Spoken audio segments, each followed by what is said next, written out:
My next guest says the system is not working. It needs to be revised. Pierre-Yves Bourduas is a former deputy commissioner with the RCMP, and he joins me from Ottawa. Pierre-Yves, I think the only thing I usually worry about with a 6-year-old is gum in your hair. How does a 6-year-old end up on a watch list? Well, let's put it this way, Suana. I think we need to put perspective here. The name of that 6-year-old ended up on the list. Chances are this name is matched by another individual that obviously had, like the Public Safety and Transport Canada probably had obvious reasons to put the name of that particular individual on that list.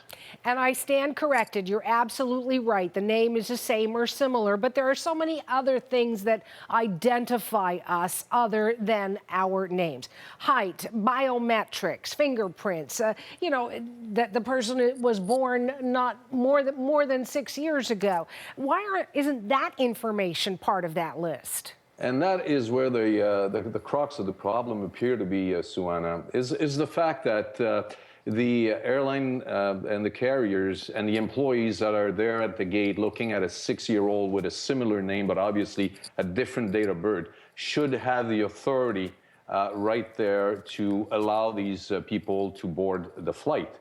The problem seems to be, and according to your report, it takes between 15 and 20 minutes for this particular individual to be cleared, and that's where the crux of the problem seems to be, to allow enough flexibility within this policy that the agent at the gate can allow this individual to come in.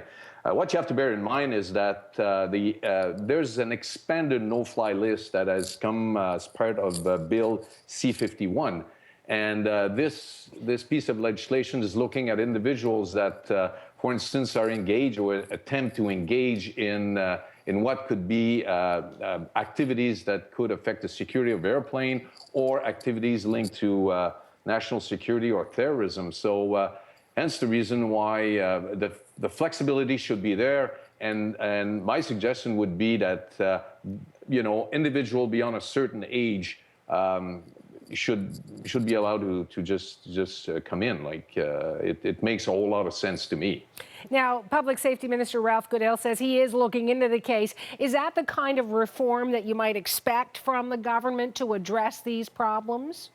It would, and I would suspect that the minister will probably also consult with Transport Canada and agencies under his purview, for instance, the RCMP, CBSA, or CSIS, in order to determine the best possible procedures. Because what you have to bear in mind also is when individuals are flagged as being on the no-fly list, if it's a 6-year-old, well, on the flip side, the individual that has a similar name, but obviously much older, if his name is flagged in a public forum, then his suspicions arise as to whether or not he's on that list, which would trigger an alert for some of these people that might be engaged in terrorism activities. Final question for you then, PY. You say a parent ends up at the airport, they're running late, as I usually am. I am a journalist, I work to deadline. So what do you suggest? What's the recourse other than, changing your kid's name? And again, that's another aspect of this legislation where it actually indicates that there are no recourse. And it's interesting because I did a little research there on the public safety. The answer was there's absolutely no recourse, and it probably has to do with the no-fly list coming out of Bill C-51. But the other